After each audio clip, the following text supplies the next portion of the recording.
오늘도 하나님의 크신 은혜가 여러분의 삶 가운데 함께 하시기를 간절히 축원합니다. 우리 벌써 천국에 대해서 살펴보는 세 번째 시간인데요. 어떻게 이렇게 설교를 들으시면서 천국에 가시고 싶어서 끄덕거리시는 분들이 계시고 천국에 가고 싶은 마음이 막 이렇게 생기셨는지 모르겠습니다. 우리가 지난 두 번의 설교를 통해서 천국에 우리 성도들 안에도 들어온 세속화의 모습을 우리가 살펴보았죠. 기독교인들이 천국에 대해서 가장 먼저 흔히 생각할 때 관심을 가지는 부분이 천국에서의 우리가 어떻게 생활할 것인지, 우리가 어떤 곳에 머무르게 될 것인지, 이것을 할 수 있는지, 이것을 할 수 없는지, 이것이 있는지 없는지, 거의 주로 우리를 중심으로 천국에 이르게 된 성도들, 우리를 중심으로 이렇게 살펴보게 되는 그러한 세속화의 모습을 우리가 살펴보았습니다. 그리고 두 번째 시간에는 우리가 천국에 대해서 오해할 수 있는 것, 천국은 죽으면 가는 곳이다, 이러한 것들요. 천국에 우리가 죽으면 천국에 가서 영원히 잘 것이다, 뭐 이런 내용들을 우리가 살펴봤습니다. 자, 두 번의 내용을 통하여서 우리가 오해할 수 있는 것, 우리의 생각이 세속화에 물든 것, 이런 것을 살펴보았다면 오늘부터 이 두 주 동안은 그렇다면 우리가 천국에 대하여서 마땅히 어떠한 생각과 어떠한 마음을 가져야 하는지, 어떤 것을 중심으로 우리 천국을 생각할 때 우리의 마음에 어떤 것을 중점적으로 우리의 관심이 어디를 향해야 할 것인지에 대해서 우리가 살펴보려고 합니다. 이것은 너무나도 자연스럽게 하나님의 말씀인 성경이 천국을 묘사할 때 어떤 것에 중점적으로 묘사하고 있는가, 어디에 관심이 집중되어 있는가를 살펴본다면 우리의 관심도 어디를 향해야 하는지 너무나도 정확하게 드러날 것입니다. 성경에서 천국을 자세하게 묘사하는 성경 본문으로 에스겔 1장, 그리고 오늘 본문으로 저와 여러분이 함께 읽으신 요한계시록 4장을 꼽을 수 있을 것 같습니다. 사실은 요한계시록 4장은 저희가 4장만 읽었지만 5장까지 쭉 이어지는 천국의 모습과 천국에서의 예배의 모습을 다루고 있습니다. 에스겔서 1장은요, 에스겔이 환상 중에 본 천국의 모습에 대해서 우리에게 알려주고 있습니다. 에스겔 1장 1절은 이렇게 시작합니다. 30째 해 넷째 달 초닷새 내가 그발 강가 사로잡힌 자 중에 있을 때에 하늘이 열리며 하나님의 모습이 내게 보이니, 이렇게 시작합니다. 그리고 이제 쭉 이어서 천국의 모습들이 이렇게 묘사가 되는데 천국에 있는 생물들, 그리고 그 풍경들이 이렇게 묘사됩니다. 4절부터 14절까지는 내 생물이라고 해서 뭐 이렇게 그냥 곤충, 동물 이게 아니라 천사들을 내 생물이라고 이야기합니다. 그리고 15절부터 21절까지는 생물, 천사들 곁 땅 위에 있는 바퀴벌레 아니고 이 바퀴, 여러분 타이어, 휠이라고 하죠. 바퀴가 있었다. 22절부터 25절까지는 생물들의 머리 위에 수정 같은 궁창의 형상이 있었다. 그리고 궁창 위에서 음성이 났다, 이렇게 이야기하고요. 26절부터 28절에 보면 궁창 위에 있는 한 보좌에 대해서 에스겔이 이야기하고 있습니다. 이 부분은 우리 함께 읽어보도록 하겠습니다. 에스겔 1장 26절에서 28절입니다. 그 머리 위에 있는 궁창 위에 보좌의 형상이 있는데 그 모양이 남보석 같고 그 보좌의 형상 위에 한 형상이 있어 사람의 모양 같더라. 내가 보니 그 허리 위의 모양은 단쇠 같아서 그 속과 주위가 불 같고 내가 보니 그 허리 아래의 모양도 불 같아서 사방으로 광채가 나며 그 사방 광채의 모양은 비 오는 날 구름에 있는 무지개 같으니 이는 여호와의 영광의 형상의 모양이라. 내가 보고 엎드려 말씀하시는 이의 음성을 들으니라. 궁창 위에 한 형상인데 그것이 보좌의 형상, 그리고 그 보좌에 앉은 한 사람의 모양 같은 것이 있었다. 그러니까 천국에 하나님의 보좌가 있고, 그리고 그 보좌 위에 앉으신 하나님, 그리고 거기 보면 사방으로 광채가 난다. 그리고 자기가 그 음성을 들을 때, 보좌에서 나는 음성을 들을 때 엎드려졌다. 왜냐하면 이는 여호와의 영광의 형상의 모양이라. 여호와의 영광이 그 보좌로부터 천국 전체로 이렇게 뻗어나오는, 그리고 그 영광을 대할 때 자기가 땅에 엎드려질 수밖에 없었다라는 것을 이야기하고 있습니다.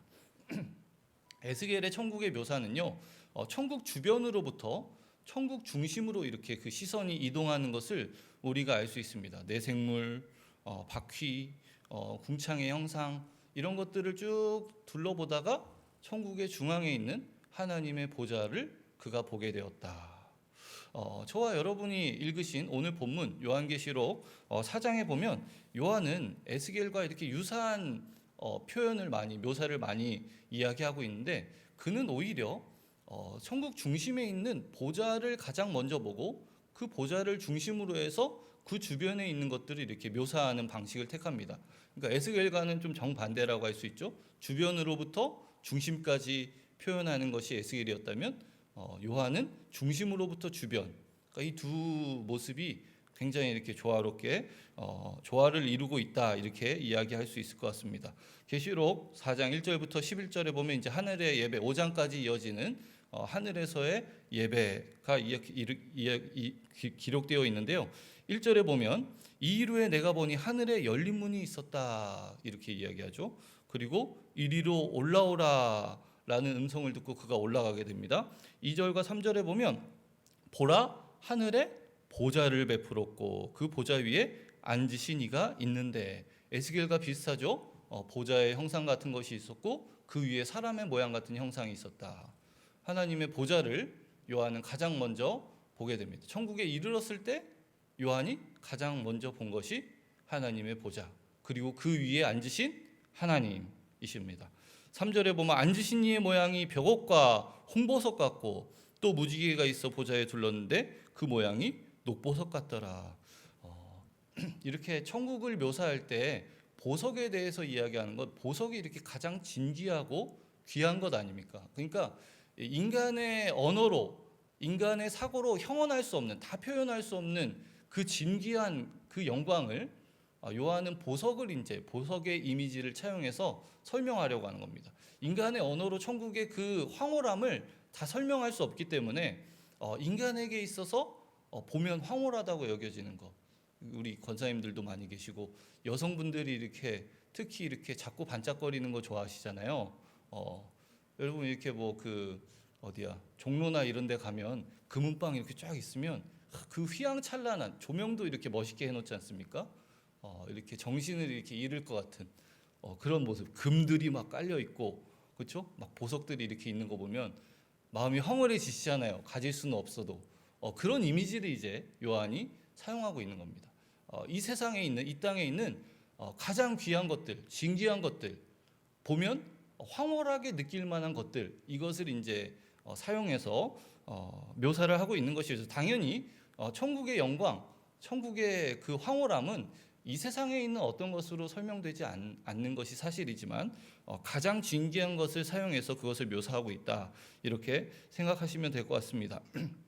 3절에 보면 벽옥, 홍보석, 녹보석 이런 것들이 등장을 하는데요. 특별히 녹보석과 홍보석은 제사장이 이렇게 흉패에 이렇게 12개의 그 보석이 달린 흉패를 이렇게 입는데 첫 번째가 홍보석이고 마지막이 녹보석입니다. 그러니까 알파와 오메가 하나님이 그런 모습으로 묘사되고 있다. 그래서 5절에 보면 보좌로부터 번개와 음성과 우레소리가 났다. 여러분 하나님께서 임재하실 때 하나님의 임재의 영광 때 이렇게 번개와 우레가 치는 그런 모습이 출애굽기에도 등장하지 않습니까? 신의 산에 임재하신 하나님, 우레와 번개와 빽빽한 구름이 산 위에 있었다. 그리고 그 나팔 소리가 매우 크게 들리니 진중에 있는 모든 백성이 다 떨었다.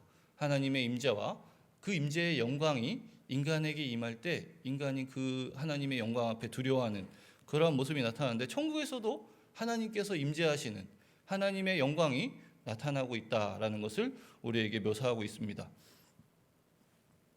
요한은 이렇게 우리가 사장의 이렇게 짧은 부분들을 볼 때도 요한 자신이 천국에서 본 것들을 이야기할 때 언제나 그는 하나님의 보좌를 중심으로 이야기하고 있습니다. 그가 가장 먼저 본 것도 하나님의 보좌였고 그가 가장 크게 관심을 가진 것도 하나님의 보좌 그리고 그 보좌에서 흘러나오는 하나님의 영광 이었습니다. 그래서 여러분 제가 말씀드린 대로 요한은 중심으로부터 이렇게 주변으로 설명하는 방식을 택하고 있다고 말씀드리지 않았습니까? 요한 자신이 천국에서 본 다른 존재들을 말할 때도 하나님의 영광을 초점으로 맞추고 있습니다. 이를테면요, 보좌의 주변에 보좌를 둘러싸고 있는 24장로가 있고 네 생물들이 있다, 이렇게 이야기하고 있습니다. 그러니까 보좌를 이렇게 둘러싸고 있는 겁니다. 보좌를 둘러싸 중심으로, 보좌가 중심이기 때문에 보좌를 둘러싸고 있는 구원받은 신자 전체를 대표하고 있는 24장로, 그리고 천사들, 그룹들을 대표하는 네 생물들이 있다. 그러니까 즉 하늘의 천사들과 온 교회가 하나님의 보좌를 에워싸고 있는 모습으로 천국을 묘사하고 있는 것입니다. 천국의 모든 것이 보좌를 중심으로 둘러싸져 있고 보좌에는 하나님이 좌정하셔서 그 영광과 권능을 드러내시는 모습으로 요한은 천국을 묘사하고 있는 것입니다. 천국에 하나님의 보좌가 중앙을 차지하고 있다는 것은 하나님께서 경배를 받으시기 합당하신 권위를 가지고 있다는 것을 강조하는 것입니다. 천국 전체가 그분의 왕궁이요, 그분의 성전인 것입니다. 그러므로 우리가 천국에 대해서 생각할 때 우리가 천국에 이르러서 어떠한 생활을 하게 될 것인지, 우리가 어떤 처우를 받게 될 것인지가 아니라 천국의 주인이신 하나님을 중심으로 천국에 대하여서 생각해야 된다. 천국의 중심에는 하나님의 보좌가 계시다. 그런데 여러분, 이렇게 중앙에 있다라는 이미지를 생각할 때 떠오르는 것이 있지 않습니까? 여러분, 에덴 동산의 중앙에 뭐가 있었죠? 선악과와 또 생명나무가 있었습니다. 그 중앙에 둔 이유는요, 아마도 많은 학자들은 이렇게 높은 언덕에 이렇게 그 두 나무가 있을 것이라고 이야기를 합니다. 왜냐하면 동산 어디에서나 볼 수 있도록, 동산 어디를 가나 그것이 보이도록, 그렇죠? 그래서 선악과를 보면서 인간이 창조주가 아니다, 우리는 지음받은 존재들이다, 우리가 할 수 없는 것이 있다라는 것을 날마다 깨닫고, 생명나무를 보면서 우리가 우리의 스스로의 생명을 지탱하는 것이 아니라 하나님이 우리의 생명을 지탱하신다라는 것을 하나님께서 아담과 하와에게 알게 하시기 위해서 시청각적인 장치로서 중앙에 선악과와 생명나무를 두신 것입니다. 천국의 하나님의 보좌가 천국 중앙에 있다는 의미가 이것과 동일한 것입니다. 천국 어디에서나 하나님의 보좌가 보인다. 천국 어디를 가나 하나님의 보좌를 볼 수 있다. 실제로 요한이 이리로 올라오라 라는 음성을 듣고 천국에 갔을 때 그가 가장 먼저 무엇을 보았다고요? 하나님의 보좌를 보았다. 그리고 그 보좌 위에 앉아 계신 하나님의 모습. 그렇기 때문에 우리도 천국에 이르게 된다면 우리가 가장 먼저 보게 되는 것이 무엇이냐? 하나님의 보좌와 그곳에 계신 하나님, 그리고 어린 양 예수 그리스도를 보게 될 것이다 라는 것을 우리가 알게 될 것입니다.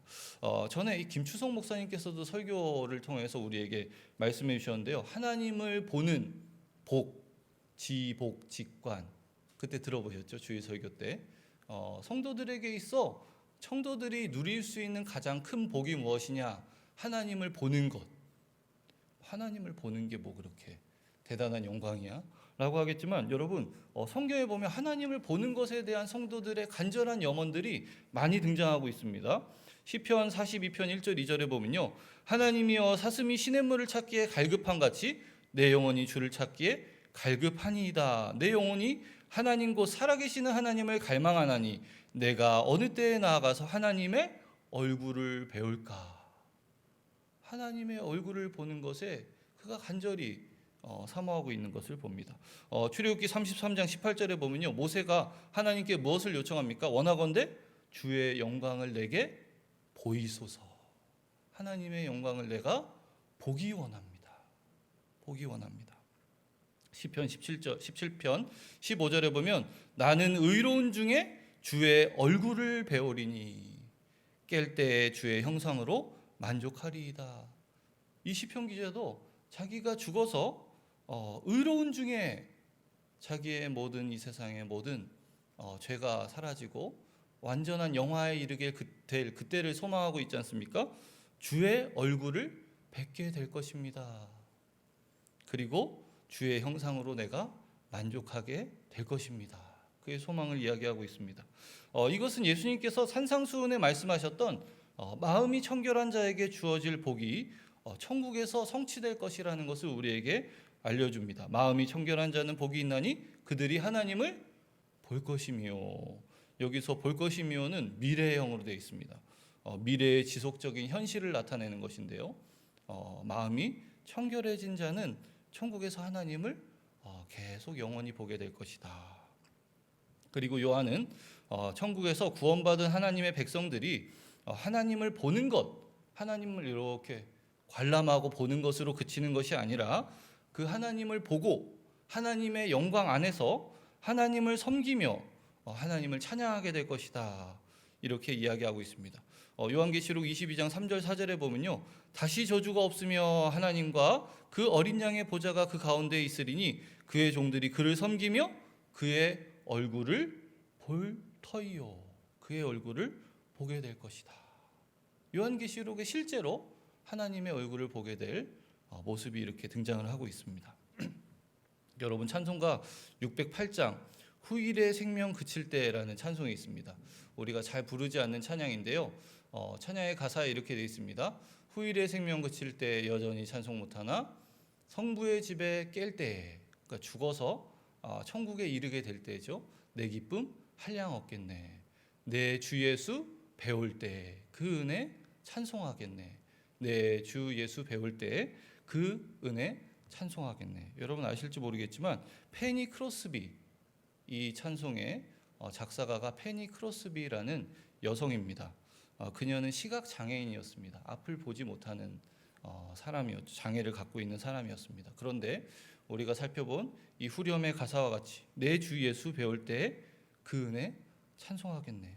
그녀는 장차 자신이 죽어 천국에 이르게 되었을 때 이 땅에서는 아무것도 보지 못하고 살아갔지만 천국에서는 자신의 시력이 회복될 것이고 회복된 자신의 눈으로 가장 먼저 내 주 예수 그리스도를 보게 될 것이다.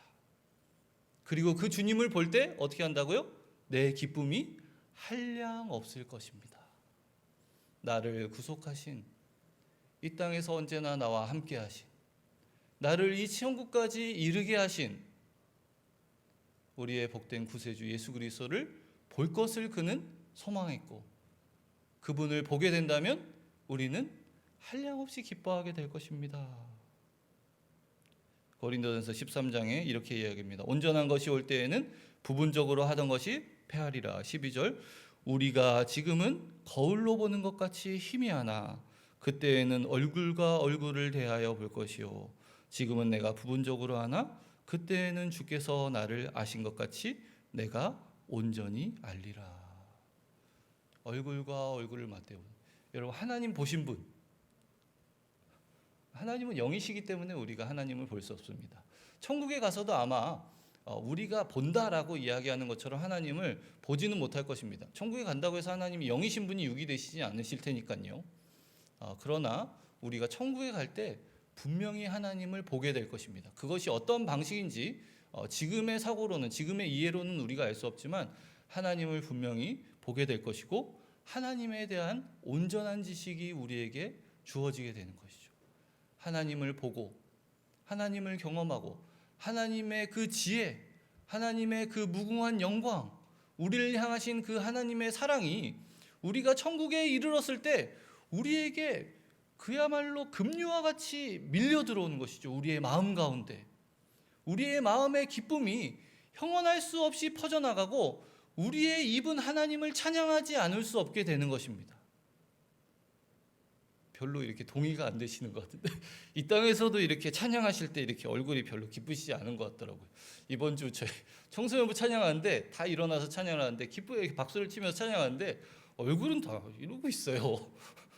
기쁘다는 가사인데 여러분 이 땅에서는 우리가 이렇게 좀 세상에 찌들어서 그럴 수 있지만 우리가 천국에 이르게 되었을 때 우리가 이 땅에서 그치지 못했던 죄가 다 사라져버리고 하나님의 영광을 바라보며 하나님을 온전히 알게 되고 하나님을 보게 될 바로 그때 우리는 우리의 모든 기쁨을 다하여 하나님께 영광을 올려드리고 하나님을 찬송하고 하나님을 예배하고 또한 하나님과 지속적인 교제를 나누게 될 것이다 라는 것을 알고 있습니다. 그래서 여러분 실제로 오늘 본문 요한계시록 4장에 보면 하나님의 보좌에 대한 묘사, 그 이후로 제가 말씀드린 대로 보좌를 둘러싸고 있는 이런 존재들에 대해서 설명하고 있다고 말씀드렸죠. 그들이 이렇게 하나님의 보좌를 이렇게 멍하니 보고 있는 것이 아닙니다. 뭐 하고 있죠? 하나님을 찬양하고 하나님을 경배하고 있다. 8절 중반까지는 내 생물에 대한 묘사가 이루어지고 그 후에 내 생물이 하나님을 찬양하는 장면이 등장하죠. 그들이 밤낮 쉬지 않고 이르기를 거룩하다 거룩하다 거룩하다 주 하나님 곧 전능하신 이여 전에도 계셨고 이제도 계시고 장차 오실 이시라. 밤낮 쉬지 않고 이르기를, 밤낮 쉬지 않고 하나님을 찬양할 것이다. 천국 가면 지겨워서 어떻게 해요 목사님? 밤낮 찬양만 하고 아무것도 안 하고 언제 쉬어요? 언제 여행 다녀요? 이렇게 생각하는 것이 다 이 세속화의 영향이다. 여러분 우리도 이 땅에서 어떤 사람이 나를 위하여서 나 모르게 이렇게 내 뒤에서 이렇게 나를 위해서 이렇게 나를 변호해주고 나를 위해서 보이지 않는 것에서 노력했다는 것을 알게 될 때 우리의 마음이 감동하지 않습니까? 그리고 그 사람에 대해서 사랑을, 나의 감사를 표현하기 위해서 나의 마음이 이렇게 확 끌어오르지 않습니까? 그런데 여러분 이 땅에서 우리가 살아가는 동안 하나님께서 우리의 삶 가운데 얼마나 크게 역사하셨고 우리를 얼마나 선하게 인도하셨고 하나님의 사랑이 한 번도 우리를 떠난 적이 없다는 것을 깨닫게 될 때 우리가 하나님을 어찌 찬양하지 않을 수 있겠습니까? 밤낮 쉬지 않고 이르기를 거룩하다 거룩하다 거룩하다. 이렇게 거룩하다 거룩하다 거룩하다로 시작되는 내생물 천사들의 첫 번째 찬양으로부터 5장 마지막 절까지 여러 찬양들이 이렇게 연속으로 등장을 하는데요. 이 찬양의 양상을 자세히 이렇게 살펴보면 점차 길게, 점차 강하게 이렇게 더해가는데요. 웅장한 관현악으로 이렇게 발전하는 것을 봅니다. 이것을 다 설명할 수 없기 때문에 제가 이렇게 절에 이렇게 나타나는 찬양들을 설명해 드리겠습니다. 내 생물의 사중주가 이제 4장 8절 내 생물이니까요. 사중주가 거룩하다 거룩하다 거룩하다 이렇게 시작합니다. 11절 4장 11절에 가면 그 사중주에 이어서 24장로의 합창이 더해지게 됩니다. 우리 주 하나님이시여 영광과 존귀와 권능을 받으시는 것이 합당하오니 주께서 만물을 지으신지라 만물의 주의 뜻대로 있었고 또 지음을 받았나이다. 5장 8절로 넘어가면 이 합창에 검은고 연주가 첨가가 됩니다. 그리고 5장 9절에서 10절에 보면 다시 한번 내 생물과 24장로들이 함께 목소리를 내서 새 노래를 부르는 것이 등장합니다. 그리고 뒤에 넘어가서 이제 5장 12절에 가면 천국에 있는 모든 천사들 만만이요 천천히요 천천히라 이렇게 되어 있는데 천국에 있는 모든 천사들이 콰이어로 합류를 하게 됩니다. 큰 음성으로 이르되 죽임을 당하신 어린 양은 능력과 부와 지혜와 힘과 존귀와 영광과 찬송을 받으시기에 합당하도다. 그리고 이제 13절에 가면요. 천국에 있는 모든 피조물 하늘 위에와 땅 위에와 땅 아래와 바다 위에와 또 그 가운데 있는 모든 피조물 이렇게 되어 있는데요. 모든 피조물의 경배가 등장을 하고요. 마지막에 천사들이 마지막을 장식합니다. 아멘. 그리고 장로들은 엎드려 경배하는. 여러분 이 하늘의 이 웅장한 예배, 천군 천사들과 그곳에 있는 모든 피조물들과 24장로들과 내 생물이 함께 하나님의 보좌를 향하여서 하나님의 보좌를 둘러싸고 하나님을 경배하고 하나님을 찬양하는 이 웅장한 예배의 모습. 그래서 여러분 마틴 로이드 존스 목사님은 이렇게 얘기했습니다. 예배는 천국의 맛보기입니다. 예배는 영광을 맛보는 것입니다. 예배는 영혼과의 접촉입니다. 이것이 예배의 본질입니다. 이렇게 이야기했습니다. 인디안 선교사 데이비드 브레이너드는 이렇게 얘기했습니다. 나는 영예를 얻으려고 천국에 가는 것이 아니라 모든 영광과 찬양을 드리려고 천국에 가는 것이다. 그렇죠. 참으로 옳은 이야기입니다. 하나님을 온전히 예배하는 것, 하나님의 영광을 바라보는 것, 이것이 천국의 본질이라 이렇게 이야기할 수 있습니다. 또한 요한은 계시록 여러 곳에서 천국에 없는 것, 천국에는 이것이 없었다, 이것이 없었다 이야기합니다. 여러분 한번 제가 말씀드리기 전에 한번 상상해 보십시오. 천국에 없는 것 뭐가 있을까요? 죄가 없습니다. 또 눈물이 없습니다. 또 좀 크게 얘기해 주셔야지 제가 들리는데 뭐 그 정도로 하겠습니다. 더 서로 이렇게 얼굴 붉힐 일이 생기지 않기 위해서 여러 가지가 없는데 그 이유들에 대해서는 동일하게 이야기합니다. 이것도 없고 성전도 없고 눈물도 없고 죽음도 없고 사망도 없고 이런 것들을 쭉 나열하는데 그것이 없는 이유가 무엇이냐? 하나님이 그들과 함께 계시기 때문이다. 하나님과 영원히 함께하는 것, 임마누엘의 진정한 성취가 바로 천국에서 우리에게 현실로 다가올 것이다. 그러니까 하나님의 보좌에 대한 관심, 하나님을 영원히 찬양하는 것, 그뿐 아니라 천국에서 영원히 하나님과 교제하며 영원히 사는 것, 이것이 천국의 진정한 본질이다라는 것을 우리에게 알려주고 있습니다. 요한계시록 7장 15절에서 17절에 보면 줄이고 목마르는 것, 상하는 것, 눈물이 없을 것이다 이렇게 이야기합니다. 그러므로 그들이 하나님의 보좌 앞에 있고, 보좌 앞에 있습니다. 또 그의 성전에서 밤낮 하나님을 섬김에 보좌에 앉으시니가 그들 위에 장막을 치시리니, 하나님의 성전 앞에서 하나님을 찬양하고 하나님을 섬기고 하나님이 그들 가운데 장막을 치시는 그것 때문에 어떤 일이 일어나느냐? 그렇기 때문에 다시 그들이 줄이지도 아니하며 목마르지도 아니하고 해나 아무 뜨거운 기운에 상하지도 아니할 것이다. 이는 보좌 가운데 계신 어린 양이 그들의 목자가 되사 생명수샘으로 인도하시고 하나님께서 그들의 눈에서 모든 눈물을 씻어주실 것임이라. 하나님이 계시기 때문에 그런 것들이 더 이상 있지 아니할 것이다.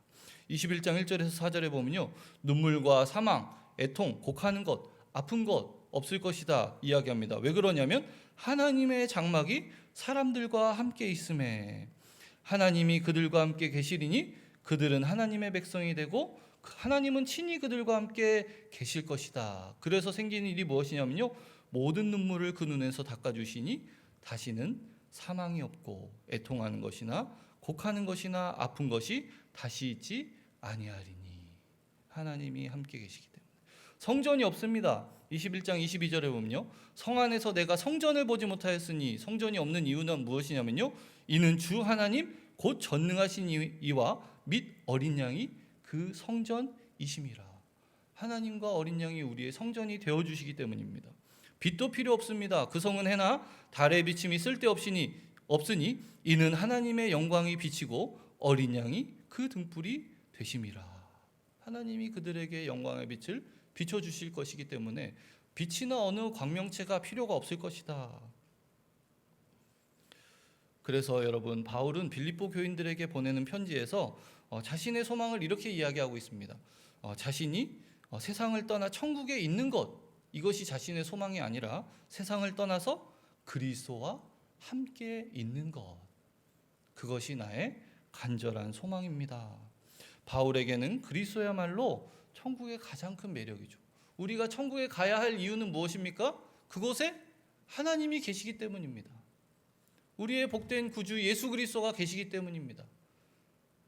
그곳에서 하나님을 뵙게 될 것이기 때문입니다. 하나님과 영원한 교제를 누리고 영원히 그곳에서 주님과 함께 살 것이기 때문이죠. J.C. 라일은 이렇게 얘기했습니다. 천국에 대한 모든 참된 이해의 본질은 바로 그곳에 그리스도가 계시다는 사실입니다. 성경이 말하는 천국에 대한 묘사를 통틀어 볼 때 그리스도의 임재는 천국의 본질적인 특성입니다.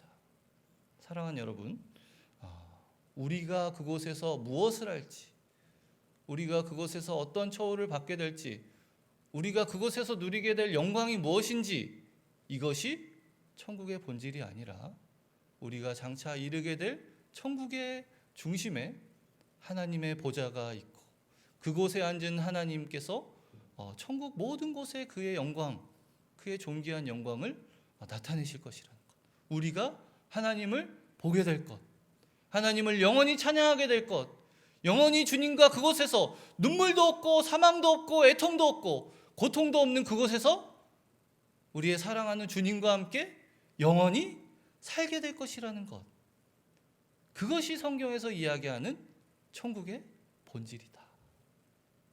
천국의 본질이다. 사랑하는 여러분, 오늘 우리는 성경을 통해 천국의 본질이 무엇인지를 살펴보았습니다. 사랑하는 여러분, 오늘부터는 우리가 천국에 이르러서 우리가 어떻게 될 것인지가 아니라 하나님의 보좌, 천국의 그 중심에 있는 하나님의 보좌를 간절히 사모할 수 있게 되기를 바랍니다. 그리고 천국에 있는 모든 피조물들이 그 보좌를 둘러싸고 하나님께 경배와 찬양을 드리는 것 같이 우리도 그곳에 이르러 우리를 구원하신, 우리를 사랑하신 그 하나님을 영원히 찬양하게 될 것이라는 것을 소망하며 간절히 기대하며 살아갈 수 있기를 바랍니다. 그뿐 아니라 우리가 천국에서 그 영원한 삶 가운데 하나님과 영원히 살게 될 것이고, 그렇기 때문에 우리에게 더 이상 고통도 사망도 눈물도 애통도, 이 땅에서는 끊을래야 끊을 수 없었던, 피하려야 피할 수 없었던 그 모든 우리의 슬픔들이 하나님과 함께함으로 다 사라져버릴 것, 영원히 주님과 함께 살 것을 소망하며 살아가는 저와 여러분이 되었으면 좋겠습니다. 조나단 에드워즈는 이렇게 이야기합니다. 천국 생활이 바로 천국으로 가는 길입니다. 천국 가는 우리의 여정은 천국에 있는 이들을 본받고, 천국에 있는 천사들을 본받고, 이들의 거룩한 일을 본받는 하나님과 어린 양을 사랑하고 경배하고 섬기고 찬양하며 시간을 보내는 것을 본받아 행함으로써 천국에 이르는 여정입니다. 이것이 바로 우리가 다른 모든 길 대신에 선택한 길입니다. 천국에 있는 자들의 모습을 본받고 이 땅에서 똑같이 행하는 것, 그것이 천국에 이르는 우리의 여정이 되어야 된다. 너무나도 가슴으로 동의가 되는 말이 아닐 수 없습니다. 사무엘 러더포드는 그리스도에 대한 우리의 사랑은 하늘에서와 같이 땅에서도 시작되어야 한다, 이렇게 이야기합니다. 신부는 결혼 예복보다 1000배 넘는 기쁨을 신랑에게서 얻기 때문이다. 이 땅에서부터 우리가 천국에 대한 소망이 이루어져야 되는데, 여러분 다 결혼해 보셔서 알겠지만 결혼의 가장 주인공은 신부 아니겠습니까? 그리고 신부가 입는 드레스, 그래서 드레스 보러 다니잖아요. 요새 다 이렇게 신부들 보면 여러 업체 다니면서 저도 다녔는데, 그 신랑은 꺼다 놓은 보리자루입니다. 옷은 그냥 대충 이렇게 대보고 이거 입으시면 되겠네요 이러는데, 신부 드레스는 정말 중요하잖아요.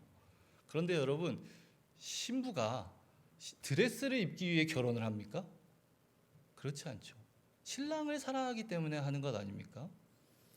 그 드레스가 아무리 마음에 들고 아무리 찬란해도 결혼식장으로 들어가는, 신랑이 있는 그곳으로 들어가는 신부의 시선이 드레스에 멈춰 있지 않는 것이죠. 어디를 향해 있습니까?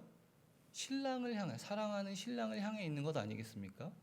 우리의 시선이요, 이 땅에 있는 어떤 화려한 것이 아니라 우리의 신랑이 계신 천국을 향해야 하는 이유가 바로 이것일 것입니다.